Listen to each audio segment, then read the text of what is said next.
దుర్లభం అని స్వామి పుష్కరిణీ స్నానం సద్గురో పాదసేవనం ఏకాదశీ వ్రతం చాపి త్రయమత్యంత దుర్లభం. ఏకాదశి వ్రతం చెయ్యడం సాధ్యమయ్యే విషయము కాదు. ఏకాదశి వ్రతం అంత తేలికగా చెయ్యలేరు. ఎందుచేత అంటే ఏకాదశి వ్రతానికి మొట్టమొదటి నియమం ఏది అంటే ఉపవాసం. ఉపవాసం ఎవరికి అన్వయము కాదు అంటే బ్రహ్మచారికి ఉపవాస దీక్ష లేదు. ఎవరు బ్రహ్మచారిగా ఉంటాడో ఆయన ఎప్పుడూ ఉపవాసం చేయడాన్ని శాస్త్రం అంగీకరించలేదు. కాయకష్టం చేసేటటువంటి వాళ్ళు ఎవరుంటారో అంటే శరీరంతో కష్టపడే వాళ్ళు ఎవరుంటారో వాళ్ళు ఉపవాసం చెయ్యకూడదు. అలాగే గర్భిణీ స్త్రీ, ప్రసవమైనటువంటి ఆడది, 85 ఏళ్ళు దాటిపోయిన వృద్ధుడు, శరీరంలోకి పదార్థాన్ని వెయ్యకపోతే అది పడిపోతేటటువంటి వ్యాధి పొందినటువంటి వాళ్ళు, అంటే మధుమేహ వ్యాధిగ్రస్తుడు ఉన్నాడనుకోండి, ఆయన పదార్థం తినకపోతే పడిపోతాడు. అటువంటి వాడు ఉపవాసం చెయ్యక్కర్లేదు. ఇటువంటి వాళ్ళందరికీ ఉపవాసము నుండి మినహాయింపు. ద్వైత సంప్రదాయమునందు మధ్వాచార్యుల వారని వారు ద్వైతమత ప్రవర్తకులు. ఆ మధ్వాచార్యుల వారి మతంలో అయితే ఉపవాసం నిర్జలోపవాసం. వాళ్ళు ఆ రోజున మంచినీళ్ళు కూడా తాగరు. ఇంటికి వచ్చినటువంటి వాళ్ళకి కూడా మంచినీళ్ళు ఇవ్వరు. అలా ఇచ్చినా కూడా అది వాళ్ళ ఉపవాస వ్రతానికి భంగమని, ఒకవేళ ఏకాదశి తిథి నాడు అత్యంత కఠినమైన నియమం పాటించేటటువంటి ద్వైత సంప్రదాయంలో ఉన్న వాళ్ళ ఇంటికి వెడితే, మీరు ఏమనుకోకండి, మీరు వస్తే మామిడి పండు ఇవ్వాలనుకున్నాను, మా చెట్టుకు పండి ఉంది కానీ రేపు ఇంటికి పంపిస్తాను, ఇవాళ పంపను అంటారు. అందుకే ఏకాదశి నాడు తండ్రి పడిపోతే వాళ్ళు ఏకాదశి నాడు తద్దినం కూడా పెట్టరు. ఎందుకంటే వాళ్ళు అన్నం వండి పెట్టరు, ద్వాదశి నాడే పెడతారు తిథి. ఏకాదశి అంత కఠినంగా పాటించేటటువంటి సంప్రదాయాల్లో ఒకటి ద్వైత సంప్రదాయంలో ఉన్నవాళ్ళు పాటిస్తారు ఇప్పటికీ కూడా. ఏకాదశి వ్రతం అన్న మాటకు అర్థం కఠినమైనటువంటి ఉపవాస దీక్ష చేస్తారు. అయితే ఇక్కడ మీరు ఒక శాస్త్రంలో ఉన్నటువంటి ఒక సున్నితమైనటువంటి భేదాన్ని తెలుసుకోవాలి. భగవంతుని యందు మనసు చేర్చేటటువంటి ప్రయత్నం చెయ్యకుండా కేవలము శరీరమును ఒక్కదాన్నే సూషింపచేశాడు అనుకోండి, భగవత్ సంబంధం ఏం లేదు. ఓ సంధ్యావందనం చేయడు, ఓ విష్ణు సహస్రం చదవడు, ఓ గుళ్ళోకి వెళ్ళడు, ఓ పూజ చేయడు. కానీ ఉపవాసం అన్న పేరుతో ఆయన ఏమీ తినడు. కానీ ఆఫీస్కి వెళ్ళిపోతాడు, మామూలుగా అన్ని పనులు చేసుకుంటాడు, టీవీ దగ్గర కూర్చుంటాడు, రాత్రి పడుకుంటాడు, ఏమీ తినడు. ఇప్పుడు దాన్ని ఏమనాలి అని అడిగారు. అప్పుడు దాన్ని ఏమంటారంటే, గత జన్మలలో ఎవరో ఒకడికి పెట్టకుండా ఉండిపోయినటువంటి పాపాన్ని ఇప్పుడు పోగొట్టుకుంటున్నాడు. కాబట్టి కావాలని ఆకలితో ఉంటాడు. కేవలం ఉపవాసము చేత సిద్ధించదు, అలాగని తినేసి కూడా సిద్ధించదు. నేను కడుపు నిండా తింటానండి, ఈశ్వరుని యందు మనసు పెడతాను, అసంభవం. రెండూ జరిగేటటువంటి విషయాలు కావు. ఉపవాసం అంటే వాసం అంటే ఉండుట, అక్కడ నివసించుట. ఉప సమీపమునందు, ఉపవాసము, ఉపనయనము, ఉపాసన అన్నీ అందుకే ఉప అన్న శబ్దంతో ఉంటాయి. ఉప అంటే సమీపమునందు, ఉపవాసము సమీపమునందు వసించుట. సమీపమునందు వసించుట అంటే ఇప్పుడు ఈ సభ అయిపోయిన తర్వాత మేము దూరంగా ఉండిపోయామంటే ఆయన మాకు బాగా కనపడలేదంటారు కొంతమంది. ముందు కూర్చున్న వాళ్ళు, మరీ ముందు కూర్చున్నామండి, కదలడానికి వీలు లేకుండా పోయింది, బాగుండదని ఈసారి కూర్చోకూడదంటారు. ఉప అంటే దగ్గరగా, వాసము నివసించుట, ఉండుట. ఎవరికి దగ్గరగా? తత్పదార్థమునకు దగ్గరగా. తత్పదార్థం అంటే నిజానికి దానికి పేరు ఉండదు, పేరు లేనటువంటిది పరబ్రహ్మస్వరూపము. అందుకే రామకృష్ణ పరమహంస ఒక మాట అంటారు, అసలు ఈ లోకంలో ఎంగిలి చెయ్యబడనది అన్నది ఏదైనా ఉంటే ఒక్క ఆత్మ ఒక్కటే.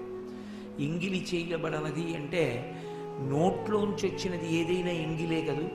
నాకు మీరు ఇక్కడ ఓ సీతాఫలం పెట్టారనుకోండి, నేను 4 గింజల నోట్లో వేసుకుని మిగిలింది మీకు ఇచ్చాననుకోండి, ఏమంటారు దాన్ని? కోటేశ్వరరావు గారు ఎంగిలి అంటారు. నేను నోట్లో వేసుకోగా మిగిలింది ఏదైనా ఎంగిలే. రామాయణ భారత భాగవతాలు కూడా ఎంగిలే. ఎందుకంటే అవి నోటితో చెప్తాం, ఆత్మ గురించి చెప్పడానికి ఉండదు. యతో వాచో నివర్తంతే అప్రాప్య మనసా సహా. మనస్సు వాక్కు వెనక్కి తిరిగిపోయి అనుభవించడం తప్ప మాట్లాడి చెప్పడానికి ఏది సాధ్యం కాదో అది ఎంగిలి కాలేదు, అది అనుభవంలోకి వస్తుంది, అది ఆత్మ. ఏకాదశి వ్రతం అన్నది అంత కష్టం ఎందుకైంది అంటే యథార్థానికి ఉపవాస వ్రతంతో ఎందుకు చేయిస్తారు ఏకాదశి అంటే, ఉపవాసం అంటే మీతో చెప్పాను నేను, తత్పదార్థమునకు దగ్గరగా వసించుట. దగ్గరగా వసించడం దేని చేత సాధ్యం అవుతుంది? ఇంద్రియములను మనస్సుని ముడివేస్తారు.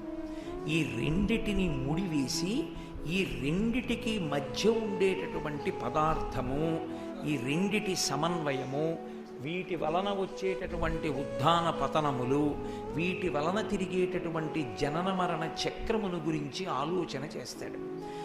ఆలోచన చేసి నిలబడినదేదో అది ఏకాదశి వ్రతం అని ప్రసిద్ధి.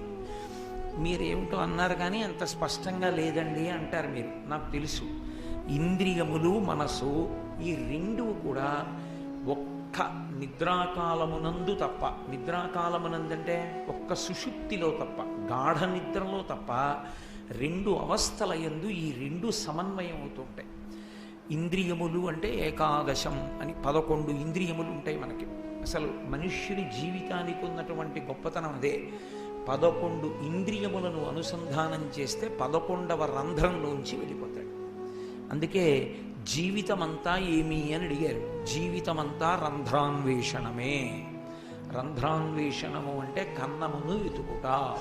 జీవితం ఏమి అంటే రంధ్రాన్వేషణము.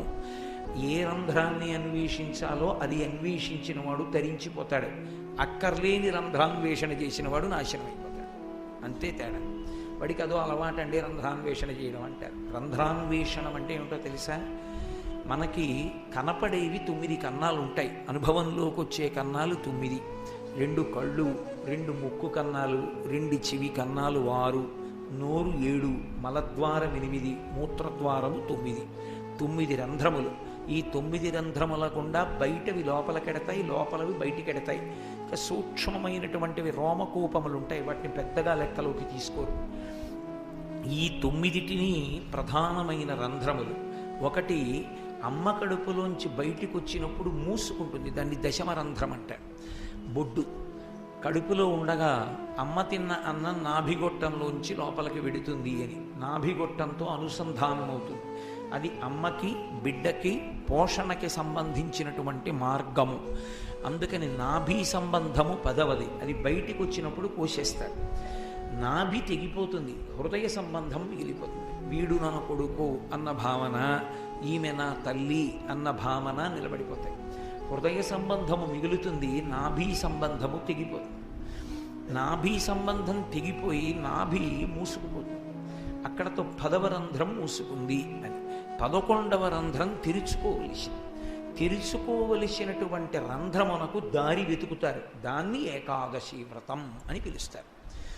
ఏ 11వ రంధ్రం తెరవాలి అంటే ఆ రంధ్రం దగ్గరికి వెళ్ళి మూత తీయడం రావాలి. అది మూత తీయడం వచ్చేసింది అనుకోండి, వాడిక మళ్ళీ రాడు. ఆ ద్వారం గుండా బయటికి వెళ్ళిపోయిన వాడు ఎవరుంటాడో వాడు ఇక మళ్ళీ వేరొక శరీరంలోకి రాడు. ఆసారి ఎప్పుడు వెళ్ళాడో అలా అదే ఆఖరిసారి వెళ్ళిపోవడం. ఆ 11వ రంధ్రం ఎక్కడుంటుంది అంటే బ్రహ్మరంధ్రము అని ఇక్కడ ఉంటుంది అంటారు. అందుకే దాన్ని చేత్తో ముట్టుకోరు. దాన్ని గట్టిగా కొట్టడం కానీ లేకపోతే అక్కడ ఎవరు పడితే వాళ్ళు చెయ్యి పెట్టడం కానీ చెయ్యకూడదు. అది బ్రహ్మరంధ్రమునకు ఒక శక్తి ఉంటుంది, అది తేజస్సును అందుకుంటుంది. అందుకే ఒక్క గురువు మాత్రమే హస్తమస్తక సంయోగంలో తన చెయ్యి శిష్యుని యొక్క తల మీద పెడతాడు. ఇతరమైనటువంటి ఏ సందర్భంలోనూ తల మీద చెయ్యి పెట్టకూడదు. ఒక్క ఆశీర్వచనం చేసినప్పుడు పెడతారు. తల్లి కానీ తండ్రి కానీ ప్రత్యేకించి తలస్నానం చేయించేటప్పుడు అభ్యంజనము అని ఉంటుంది. ఒళ్ళంతా నూనె రాసుకోవాలి అని, దానివల్ల అలక్ష్మి పోతుంది అని. నూనె రాసుకుంటే లక్ష్మి యొక్క స్పర్శ కలుగుతుందంటే లక్ష్మీదేవి యొక్క అనుగ్రహం.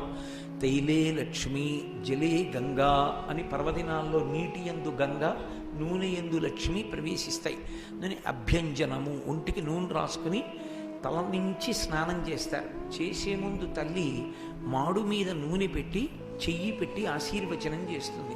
అటువంటి పెద్దలకి అధికారం ఉంది. ఒక్కొక్క ప్రత్యేక సందర్భంలో, ఇప్పుడు ఆ ధర్మశాస్త్రం అంతా నేను ఎక్కడ చెప్తాను కానీ, కొన్ని ప్రత్యేక సందర్భాలలో భార్యకి అధికారం ఉంటుంది. తనకన్నా చిన్నదైన భార్య తలని ముట్టుకోవచ్చు. తన కడుపున పుట్టినటువంటి బిడ్డలైతే 5, మహా అయితే 8 దాటిపోయిన తర్వాత ఇక శరీరం మీద ఎక్కడా ముద్దు పెట్టకూడదు. ఒక్క వాసన చూడాలి. మూర్ధన్య స్థానమనందు వాసన చూసి పిల్లల్ని పంపిస్తే వాళ్ళకి ఆయుర్వృద్ధి కలుగుతుంది. అందుకని బ్రహ్మస్థానము అంటే ఇక్కడ ఉండేటటువంటి బ్రహ్మరంధ్రము 11వ ద్వారం. ఈ 11వ ద్వారాన్ని తెరుచుకుంటాడు జీవుడు.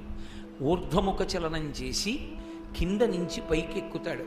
పైకెక్కి ఇక్కడ ఉండేటటువంటి ద్వారాన్ని తెరుచుకుని నిర్గమిస్తాడు. అలా నిర్గమిస్తే ఆయన ఇక రాడు, ఏ శరీరంలోకి ఆయన ప్రవేశించడు. ఆయన అలా వెళ్ళిపోయిన వాడెవరున్నాడో వాడు చిట్ట చివరిసారి శరీరాన్ని విడిచిపెట్టేశాడు. ఎందుకని? ఇంకొక శరీరంలోకి వెళ్ళడు. అందుకని ఆయన ఇక మళ్ళీ మరణించవలసిన అవసరం ఆయనకి లేదు. అదే చిట్ట చివరిసారి శరీరం పడిపోవడం.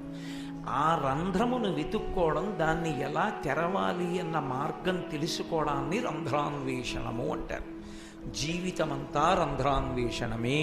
అంటే ఉపాసనా మార్గమునందు ఆ రంధ్రము దగ్గరికి ఎలా వెళ్ళాలో జీవుడు తెలుసుకుంటాడు. అది యోగ సంబంధమైన రంధ్రములే కానీ బాహ్యమునందు కనపడతాయా అండి అంటే అవి కనపడవు.